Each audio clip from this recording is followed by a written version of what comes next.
Our social connections play a vital role in our overall well-being. The people, the groups, even institutions in our lives can help provide love and support and a sense of belonging. However, it's often challenging to keep track of all these moving dynamics, and that's where EcoMaps come in. This module will introduce you to this powerful tool called an EcoMap. An EcoMap is a visual representation of your support system. It helps you map out important people, groups, and institutions in your life, along with the quality and nature of the relationships that go along with them. Here is why I love this tool.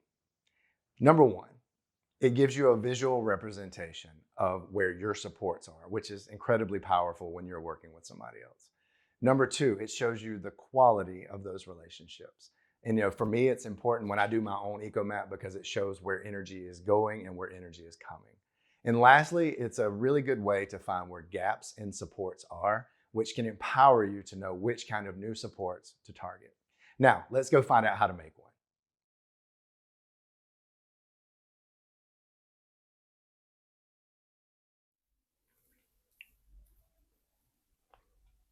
Okay, everybody, in this module, we're going to learn about a helpful tool called an EcoMap. An EcoMap is a visual representation of a person's social environment. And it really helps us see all the different systems and all the different relationships that influence that person's life. Now, I've used this a lot of times, and what I notice is that one, it helps me notice where all the supports and all the resources are in their life, but it also helps me visually see the gaps of what might be missing to help us create a plan.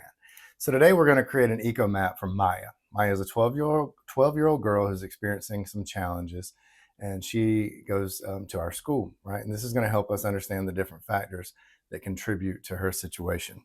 So today, like I said, we're working on Maya. So we're going to put her right there in the middle because she is the center of our universe. She's the center of our eco map. She is our focus. And so what we're going to do as we start talking about the people or the systems or the resources that are in her life, we're going to write them all around this eco map. And we're also going to use our key down here as a guide and a legend to kind of help us see visually what's going on. These are all the people, places, and organizations that she interacts with, right? And we're going to use all these things to do it. So let's start with line. Let's start with her parents. For Maya, her parents are going through a difficult divorce, and that's creating a lot of tension and a lot of stress at home. So let's just put family or parents. Let's put parents. And then we're going to use, okay, so that's stressful. So we're going to kind of do that line like this. Now, one thing I'll point out is this guy, this legend down here that I put for you, you can make it whatever you want. If you prefer to have a zigzag line for stressful, whatever you want, what I would encourage you to do is just make a template and use that as you go through, or it's going to get confusing for you. So we can see that this relationship with her parents is stressful for her. So now we're going to let's talk about school. So school in her life, Maya's grades have slipped. Maya's struggling to concentrate, and she's also missing a lot of school due to anxiety. So you could do this a couple of different ways, and I would encourage you to work with the kids that you're doing this with, or the client that you're doing it with. Maya, is this a weak connection? Do you think it's stressful? And maybe she's like, no, it's really not school that's causing me stress, but it's, more about what I'm bringing in from home. So maybe school's just not doing a great job supporting her. So weak, maybe we say that's just a weak connection with school right now, right? And the academic expectations maybe also adding overwhelm, but let's say for right now, it's more stress that's coming from the house. So now let's think about friends. Maya tells you that she's withdrawn from her friends and she avoids social situations. So what would you do there? Let's put friends. Let's just say that's also kind of weak because she's pulled away from them, right? She's feeling isolated or misunderstood. But then maybe what in the meantime she tells you, but I do play a video game. I don't know how this is going to sound in the future, but let's say she's playing Fortnite or Roblox. They might not be a thing anymore. And she has one online friend who she's really close with and can confide in. So let's just call that friend Josh. I don't know, Josh is her online friend. So maybe that's a strong connection. So we could capitalize on that. We would love for Maya to have in-person friends, but right now, maybe if that's her strongest friend, let's play into that. So let's talk, like, what other things, Maya? What do you get into? And maybe tells you she's lost interest in her favorite hobbies. But you do know, because she's told you, she loves playing the piano. So you could write that out here. And like, you don't have to make circles. Like if you wanted to do, hobbies or things that weren't individual people as square, whatever, have fun with it. That's your definition of fun: circle versus square. But you could. So we know Maya loves it, but she's lost interest. So it's a connection, but it's still weak. So you can kind of do those things out. Now we know that she's online, right?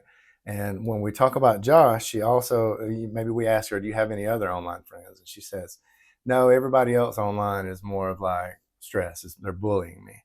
So through talking to her, you find out that a lot of the kids from her school and even other schools have been bullying her online. So and for me, I like to kind of, if I can keep things similar, I can, or in the same area. So we got online here, we have friends here. So maybe we put online. I'm just going to put online bullies, and let's do a stressful relationship there.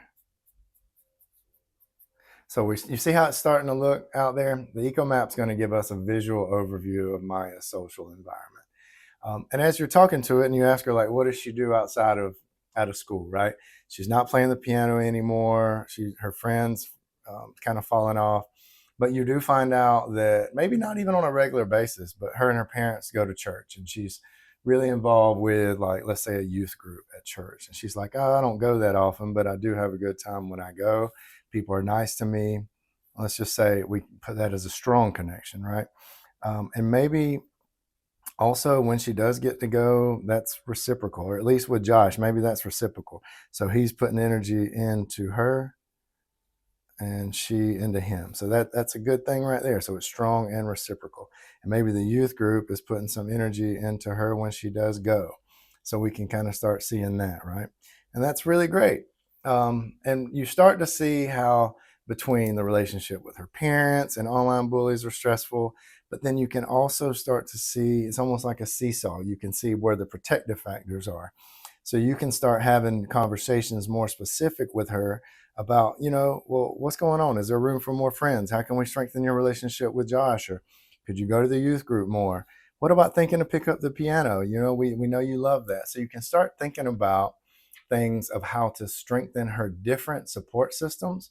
And then you can also share this and go talk to maybe a school counselor, another teacher that has a strong relationship with her. And like, what do you all know?